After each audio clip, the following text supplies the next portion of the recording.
Hi, today I'm going to be reviewing a car-specific multimedia upgrade solution which will incorporate Android Auto and CarPlay for the Honda CRV. So there are now multimedia units that are car-specific, size right and right interfaces to build into specific cars. And this is one I've just received, specific for the Honda CRV. To review, just got it gifted, haven't been paid for this review, so it'll be completely honest. So let's unbox it, see what we got, and then we'll go through fitting it in the car. Hopefully it won't be too difficult and anyone can do it. So we have a quick installation guide by the looks of things, some cable descriptions for what's the antenna. It's got a separate GPS antenna, which is pretty handy. Bits about connecting to, it says, the CAN bus of the car. Come to those details later. Now, probably best if we look at those again once we've got the car and we've got the old unit apart. So the old multimedia unit on the Honda CRV was a bit basic and didn't have, for instance, a reversing camera. So in this box they've included a reversing camera, which is pretty nice. Let's just have a quick look what that looks like. Probably pretty generic. Yep. And so these can either be screw mounted, or what I've done before is just use the double-sided tape to stick it just inside the windscreen. And we have lots of cabling. Quite often these come with a cable that also will connect to the reversing light as well. Some instructions in there, so that when you go into reverse, it automatically comes on screen. So lots of cables and sticky bits as well. And I think one was the 4G antenna, one is the GPS antenna. I think I'll leave those in the bag actually, come to those later. Some various audio interface cables, USB connectors, so you can have extra USB inputs, pretty good. And what have we got here? Looks like this is probably car specific stuff, especially that box there. And yeah, these plugs might be specific to the car, although I suspect that white one goes in that box. These are, I was going to say the standard ISO connectors, but actually I don't think they are. Probably again specific to the car, maybe some optional connectors. And well, we've got a prizing tool, that's presumably for prizing off the facier bits of plastic. See if it's first roughly the right size for the CRV. And yeah, it looks about right, it looks nice, and as is per the pictures as well. So yeah, I'm hoping this is going to both clip and maybe screw in the car.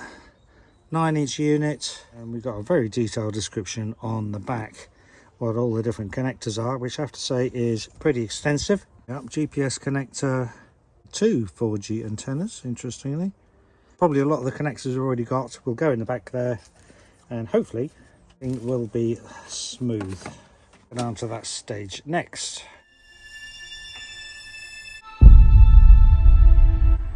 Alright, on this Honda CRV, first thing we've got to do is start removing the bits that enable us to take the multimedia center out. So we pop up that top piece of plastic, and there's a little hole there for getting one of these lever tools in there and propping it up. The lever tools actually come with the radio kit, so it's quite handy. And that just pops out both sides, like so. And oh, there's our little GPS receiver for the radio, so it's good to get to that. This one I was just able to get a pry in at the side and lever this out. You can see it's got some push fit little clips there, one on the other side, and should be able to just get in. Easy to do it with 2 hands probably. Come back to that in a minute. And that's both sides out nice and loose. That will just come off. And this one will probably just be that, yeah, leave that out of the way. Then we can see more of the multimedia units. A couple of screws there, I suspect we might have to remove those. And then this top bit needs to come off, so I was just able to get a plastic removal pry tool in there to lever that up. move that across, and that should remove it from the clips like so. And then you can see in there, just about see, let's get that off. There are two more screws in there that are part of the holding for the multimedia unit. So now we've removed those 4 screws, 2 at the top, 2 at the bottom, the unit starts to loosen up. It's still a little bit held on these plastic side pieces by these push fit clip fittings here.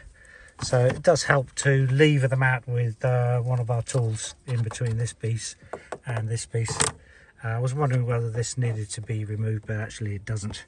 So it doesn't look like we actually need to remove these screws here, but maybe it makes it a little easier, I'm not sure. But there is the unit, and that allows us to basically unplug everything and remove it. And then we'll see what plugs go in where for the new unit. So far it looks reasonably compatible, we shall see. So before we unplug everything, it's well worth taking some pictures of where the old connectors go. First, so you can double check later where you've got every connector connected, and also if you ever need to go back and re-plug in the original multimedia unit. All of these connectors I think will only go in one place because of the unique fittings, so it's not too much of a worry. So that's the old unit out. Now we need to see which connectors are compatible. So this one that went into the back of the old one does not match anything on the new hi-fi, but if you follow that cable down, there's an additional connector which I've just unplugged, which is compatible with one of the new connectors on the unit. So it might be the same for this connector in here as well. So just going to snip that part and have a look. So this is that connector removed, the bit that originally went onto the old radio, and we've got replacement connectors for these two, and we've got an optional wiring kit, the one that's already on there, and this is an optional one depending on whether your car, I think, has a CAN bus or not. This is a little circuit board containing CAN bus interface, I believe. We'll try and work out which actual one we need depending on what cables we've got, I guess. But yeah, these are the ones we want to plug into now into our new multimedia system. So these are the connectors that we have plugged in so far. So these main ones, they only plug into one place. What was a little bit confusing was on the aerial connection.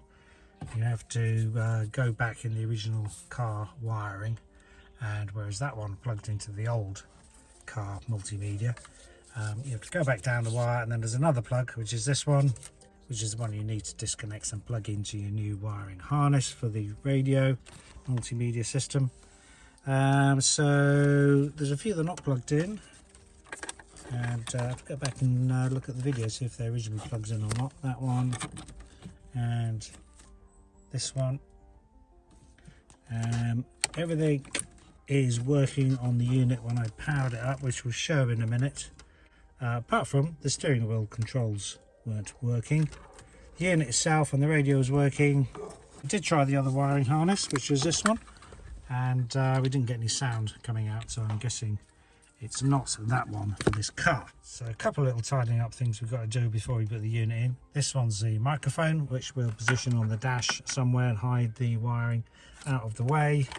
It does come with what is really an optional setting, or an optional unit for putting a SIM card in. So if you wanted to use, say, Google Maps as a standalone program running just on this multimedia unit, not relying on your phone, that obviously you'd want data. This is a little holder for a SIM card.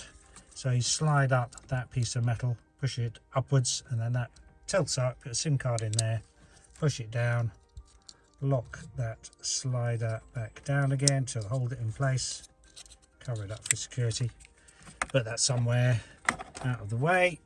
And it does have a 4G aerial, which is down here. So you position that somewhere under your dash. Seems to be a dual antenna system because it's got two cables going in for good mobile phone reception. But most people, I suspect, would just use Android Auto or Apple Carplay on it and use their phone contract.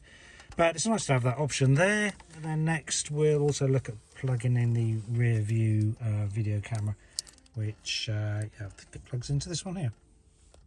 So this original connector of the car is the GPS aerial, which is that one over there, which we no longer need, and we're going to put our replacement GPS aerial in its place, which is here. Very similar looking unit, in fact. So now we have the steering wheel controls working, and the way to set that up and get it working is to go onto the apps screen and then scroll over to SWC, which is steering wheel control. And then what you do is press a button on the steering wheel and then press the button that you want it to be on the screen. Right, can you press the volume up? Volume up, press that, see the number comes up. Volume down, press the volume down, that's programmed. Channel back, channel forwards, should be that one. And the mode button, which is that one. So we're all programmed. Tick. And then that should then be working. If we press the volume up, we should hear the sound come through, which indeed we do. That's that all set up then. Good. So if you want to use the inbuilt operating system, which looks like this, you can swap over to radio, tune into your channel, select your favorites and so on. Screen. That's the home button. So music would be from a stored USB drive or something, or whatever you plug into it. Bluetooth is a connection from your phone. That's what will play, which is currently playing on the phone. And if there's a lot more apps, if you click on the app button, see all these different things. So you can use inbuilt navigation, which I think is Google Maps. You will of course need a data source, so it has a SIM card built in you could use, or you could connect to Wi-Fi. You could presumably also connect it to your Wi-Fi hotspot on your phone as well to enable that. Go back to apps again. So Car Link is basically the Android Auto connection, and actually if we click on that, we'll just show that operating, waiting for the device to connecting. Let's just check settings while we're here at the moment. And there is Android Auto. Come on. So there's all our apps from the Android phone that we've got connected via Bluetooth, Wi-Fi, wirelessly in other words. You could run any of the apps for navigation and music and so on that you prefer direct on the car screen. And then to get back to the Unix operating system, it will be this button up here, which is exit. And what else is worth showing on there? An operation guide if you need some more details on how it works. Steering wheel control programming we've done. Also options to go directly to the radio again as well. Okay. How are you, sir? So I think that is about it. What we don't have on here is a direct button to go to our rear camera, which we've got plugged in, and I think we will have to activate the camera by connecting to one of the wires to indicate that the camera is on. So then a quick test of the rear view camera. What you need to do is wire in a signal to the back of the radio, and the signal, if we look on this little short manual that comes with it, is the reverse detect line, which is E10.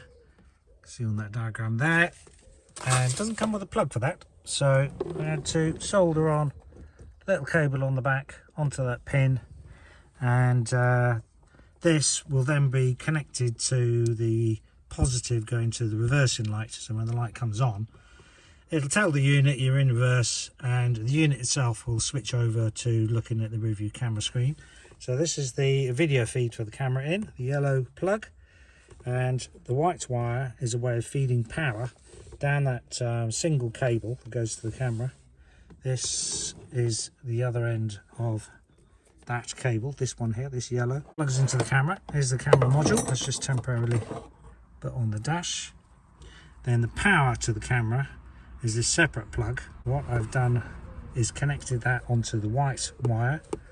The white wire comes out to here to tell the radio to switch over to the camera view. And what you want to do at the camera end, this white wire, which is also the power to the camera, you want to connect that to the positive part of your reversing light, so you need to take your light apart and connect to that.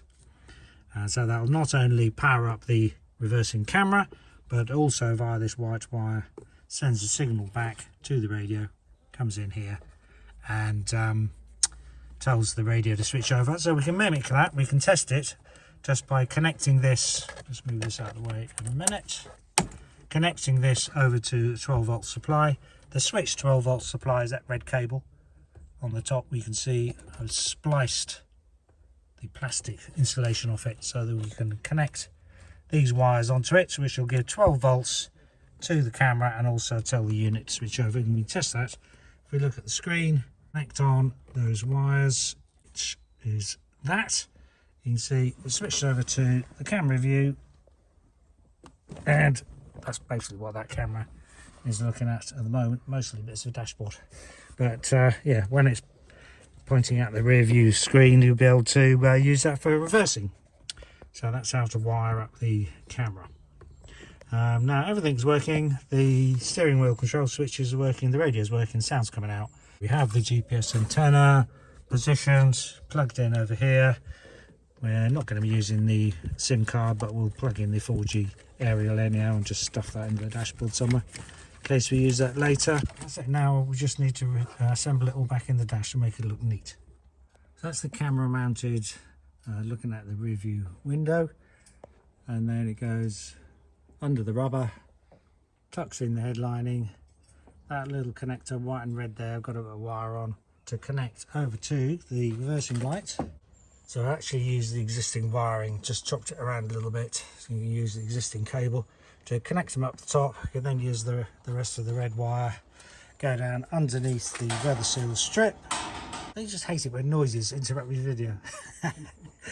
Underneath the weather seal strip, and then the reversing light switch is this green, or the reversing light signal rather, is this green and black one. So that's the positive signal that comes on when the light comes on. Test it with a multimeter. If you want a convenient earth, there's one here, that black wire going onto the indicator bulb. I initially thought this was reverse because it was white, but actually this is the reverse light, which you can confirm just by putting it in reverse. And so I've tested that out. It does actually work. It does actually switch over the screen to the reversing camera. And now we'll just tuck these under the weather strip. Put some extra insulation around that wire where it crosses the metal, just in case that chaffs, but it's not going to be moving once that's pushed back in place, but as a wise precaution. And solder the joints for security, and of course wrap them in insulating tape. Soldering means that they won't oxidize and get resistive with age and won't disconnect. Much better way of making connections. Don't be afraid if you've never done soldering before. Soldering iron's dirt cheap, about £15. Get some solder. Leaded solder is easiest to deal with if you can still get hold of it, otherwise unleaded. And that is the camera wiring. Ties it out of the way, and light lens back in place. That's that part done. So to refit, we had to move the brackets from the old radio media center, and this seems to be at about the right position. This is the right hand side, slightly different position to the left hand side. I think that works. So tighten up those screws first, tuck all the wires out of the way. The clips from the old one also need moving back onto this one here. These clip into here. I left them off for the moment to do a trial fitting, but I think we're just about there, and I'll put the clips back on, which are these little things here, which just clip on like that, and those hold in that slot to there. Let's try and get the screws in to hold it securely in place. So it actually seems to be easier with those bottom clips off, because they seem to be different length, top and bottom. It won't really matter because the bottom ones are bolted in on the framework anyhow. So there's everything done up, flushly mounted with the edges, and then just need to put these bits back on. So the device will also do CarPlay. Here's CarPlay on display with a normal range of apps. It's a little bit slower than it would be because I'm also video recording on the same phone, but generally quite responsive and quite a nice display. And originally we set it up for Android Auto as well. Go back and I'll disconnect this phone. And I've now got it set to automatically bring up Android Auto. So it's gone straight into it, and this is Android Auto running. With your different app selections. So I think everything's working. Nice flush fitting in the car. Looks like fairly original OEM fitting. And yeah, steering wheel controls work. Phone call we've done on it works. The rear view camera, if we could just stick the rear view camera on, John, just to show that. Hopefully, yep. The camera needs a little bit of adjustment because it's pointing a little bit lower at the moment, and we can just about see a wall behind. But yeah, basically working. Right, that's it. Good luck with yours. Thanks for watching, and look at the video description for buying links and maybe some discount in there or so on. But if you've got a different car, get in contact with the sellers and they may have a custom kit for your car. Okay, cheers. Thanks. Bye.